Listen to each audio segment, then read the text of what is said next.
goes on, and even though it makes me blue, I have to understand the truth that you and me, we're not meant to be.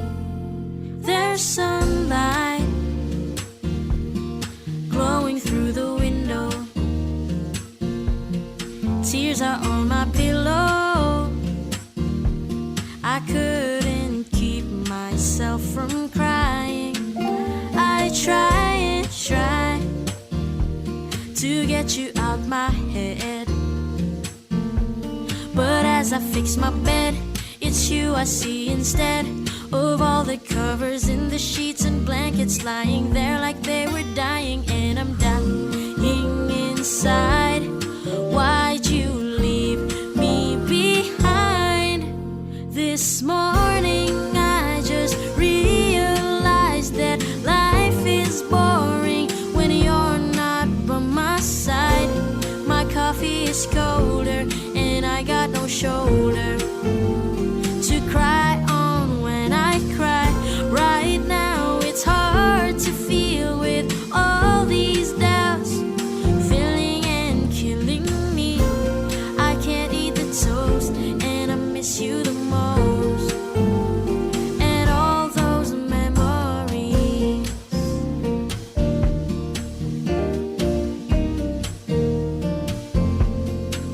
This morning I can't get on my feet.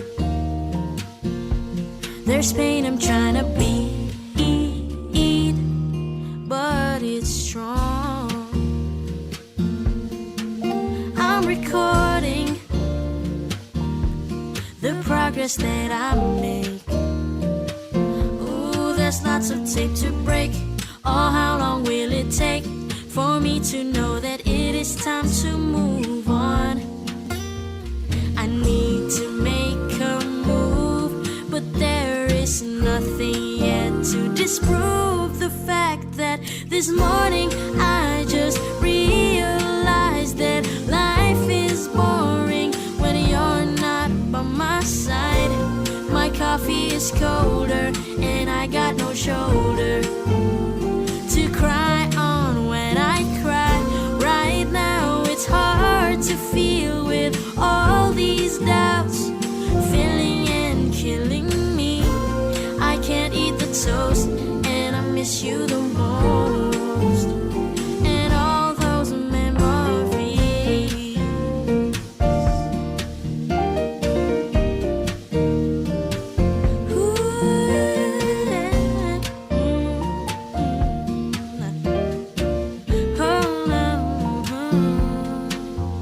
This morning I just realized that life is boring when you're not by my side. My coffee is colder and I got no shoulder to cry on when I cry. Right now it's hard to feel with all these doubts filling and killing me. I can't eat the toast and I miss you the most. And all those memories.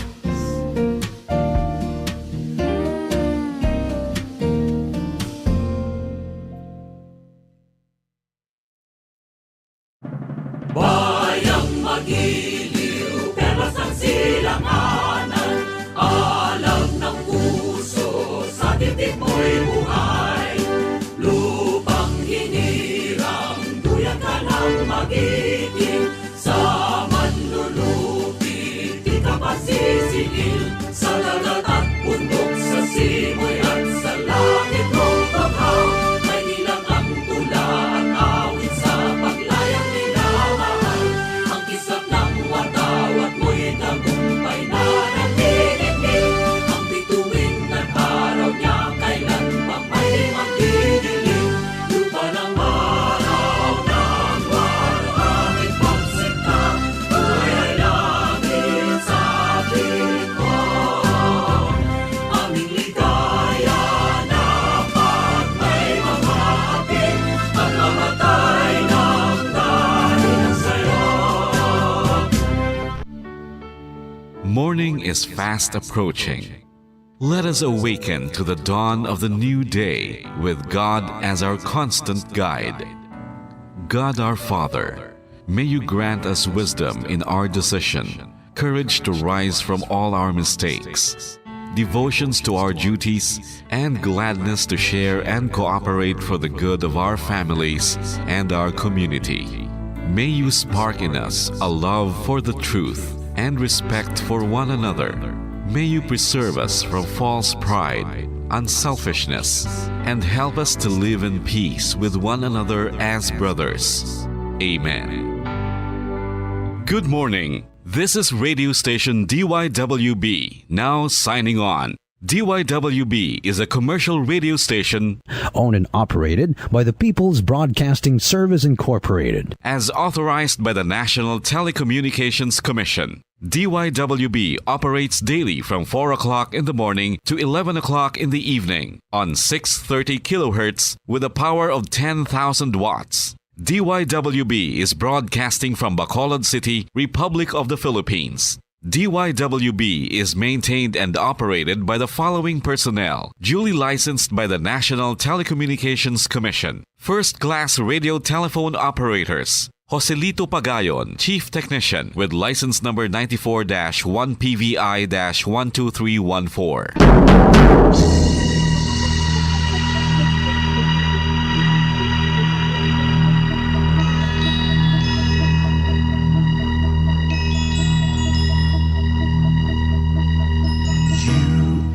The reason why this network is on. We're standing together, so loud and so clear. And on your radio, we aim not just fun. We're here for you with our great big helping hand.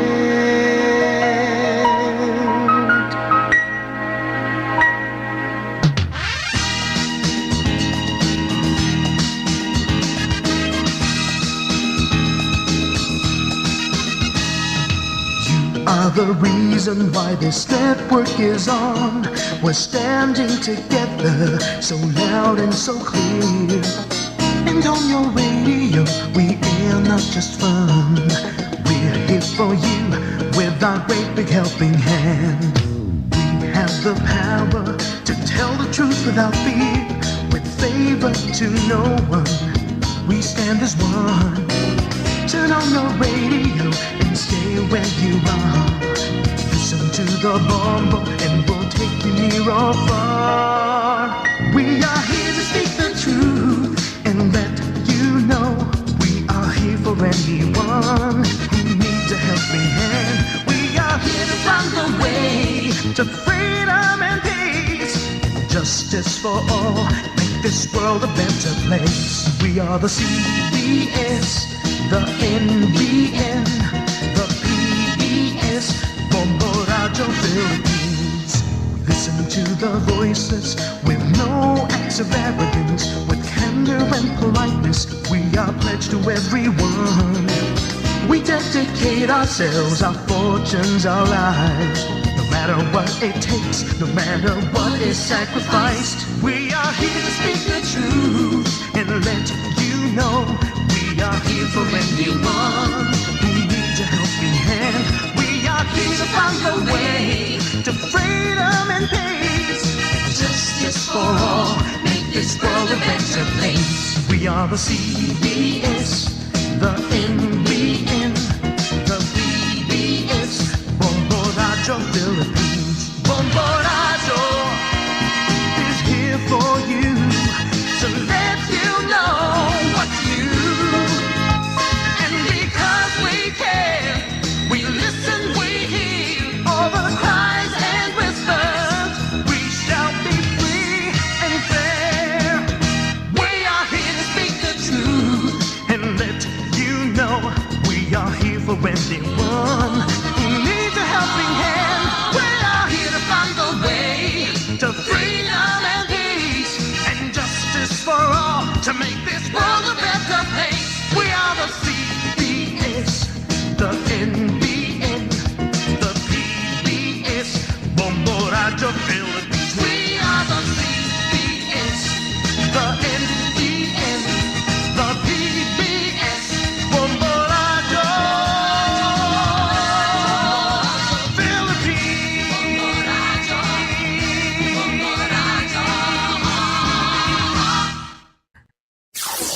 5 dekada nang nagtataguyod ng katotohanan. 5 dekada nang nagtatanggol sa mga mamamayan. Patuloy na nagsasaliksik at mabilis maghatid ng mga balitang siksik at malaman. Patuloy na nangunguna sa mga issue, drama, promo at serbisyo publiko. Ito ang Bombo Radyo Bacolod, ang pambansang radyo ng Pilipinas. Fast Paradyo Bombo! Bombo Radyo Bacolod. Fast Paradyo Bombo!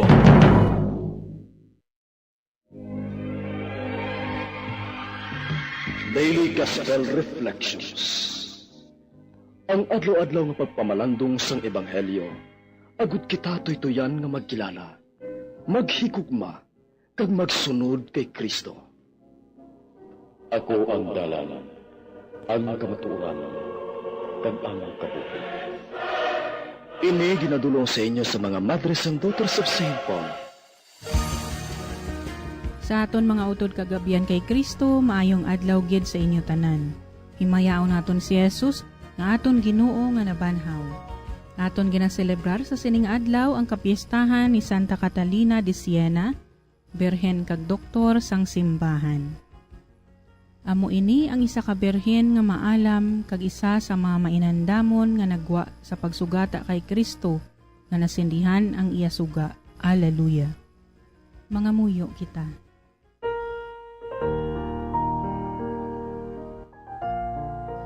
O Diyos nga amon amay, imugin padabdab ang tagipusoon ni Santa Catalina de Siena sa pagpamalandong sang pagkasakit sang imo anak kag sa pag-alagad sa imo simbahan. Paagi sa iya mga pag-ampo, ipaambit sa amon ang kamatayon ni Kristo. Agod nga maghinugyaw kami sing dayon kon magpakita siya sing mahimayaon. Siya nga nagakabuhi kag nagahari upod sa imo, sa kaisahan sang Espiritu Santo, Diyos sa tanan nga mga tuig, sang mga katuigan. Amen. Ang Ebanghelyo suno kay San Juan, Kapitulo 6, versikulo 1, tubtob 15. Si Jesus nagtabok liwat sa linaw sang Galilea, nga ginatawag man nga linaw sang Tiberias.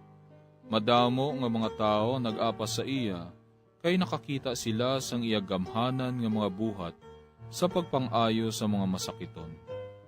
Nagtaklad si Jesus sa isa ka bakulod, kag naglingkod siya upod sa iya mga gintutunan. Ang piyesta sang Pasko sa mga Hudiyo malapit na.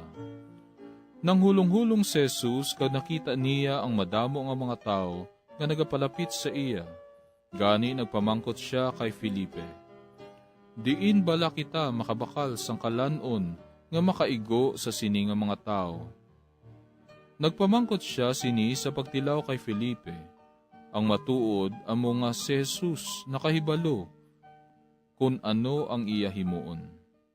Si Felipe nagsabat, bisan tigdyutay lang ang ihatag mo sa sining mga tao, ang tinapay nga nagabilis ang 2 kagatos, kulang pa. Si Andres nga isa sang iya magitutunan kag utod ni Simon Pedro nagsiling, may bata diri nga lalaki nga may 5 kabilog nga tinapay nga sibada kag 2 kabilog nga isda. Pero ano bala ang pulos sini sa amo nga kadamuon sang mga tao? Si Jesus nagsiling sa ila, palingkuran ninyo ang mga tao. Gani naglingkod ang tanan. Mga 5,000 ang mga lalaki. Ginkuha ni Jesus ang tinapay. Nagpasalamat siya sa Dios, kagin panagtag niya ini sa mga tao nga nagalingkod didto. Amo man na ginhimo niya sa isda, kag ang tanan nakakaon suno sa luyag nila. Sang nabusog na sila tanan, nagsiling si Jesus sa iya magitutunan, tipunan ninyo ang mga nabilin, nga wala agid sing may mausik. Gani, gintipon nila ang tanan nga nabilin, kag ang sobra sang 5 kabilog nga tinapay nga sibada, nga ginkaon sa mga tao, nagpuno sang 12 ka mga alat. Sa makita sa mga tao, ininggamhanan nga buhat nga ginhimo ni Jesus, nagsiling sila. Matuod gid nga ini siya amo ang propeta, nga magakari sa kalibutan. Naibaluan ni Jesus nga magakari sila, kag piliton siya nga manginhari nila. Gani nagkadto siya liwat sa mga bakulod nga isahanon lang.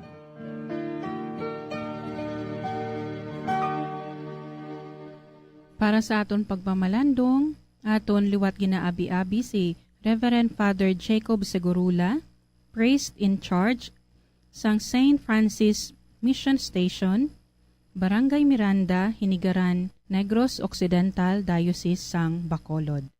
Mayong aga kag welcome liwat sa aton programa, Father Jacob. Mayong aga sa imo, Sister Ninia, sa aton mga tagpalamati. Yari naman kita karon sa pagpamalandong sang aton nga ebanghelyo sa sini nga adlaw.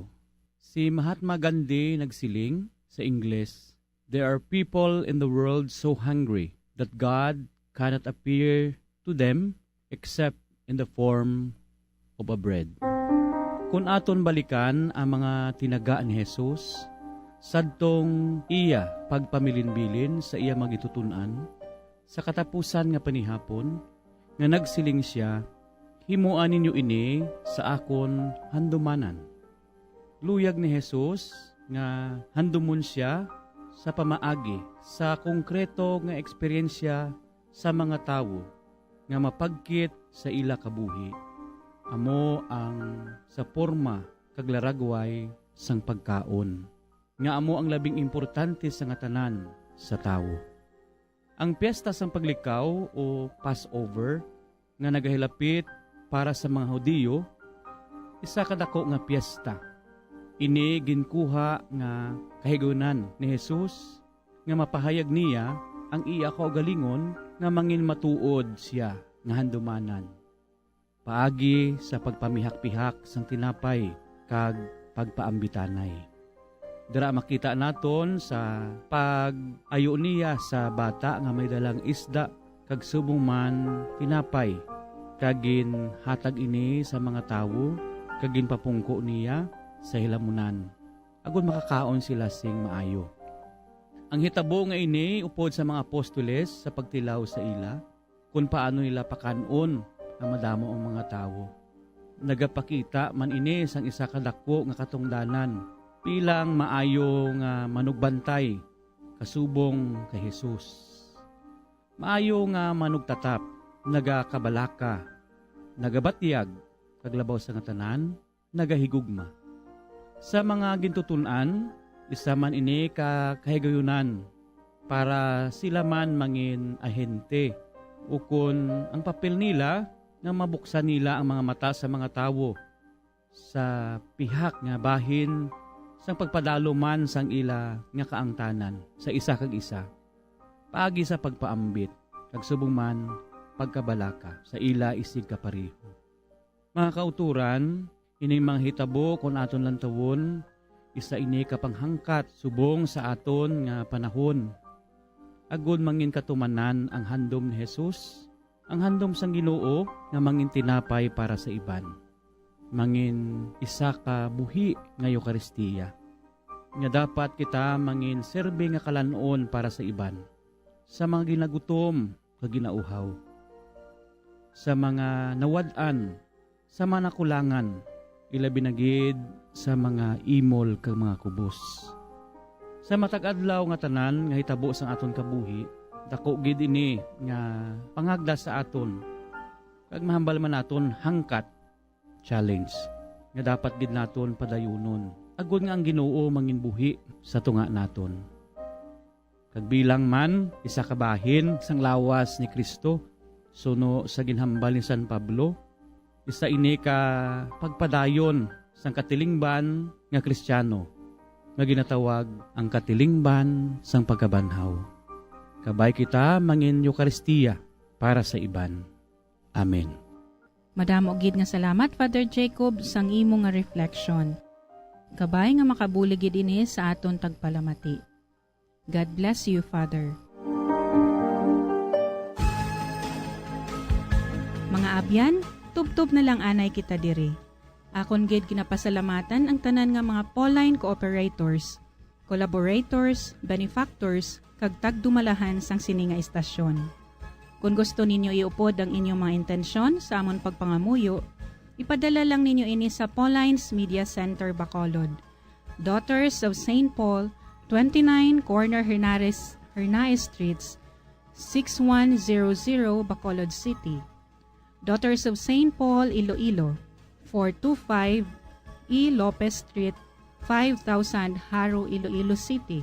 Telephone number 320-9487 o mag-text sa 0943-5410-771. Sa ngalan sa mga madres ang Daughters of St. Paul, ini si Sister Nina Lurilia.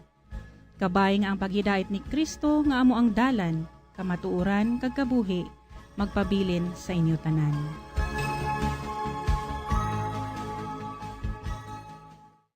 Ini nga programa inadulot sa inyo sang mga madres ang Daughters of St. Paul kag sang Bombo Radio Philippines, ang pambansang radyo ng Pilipinas.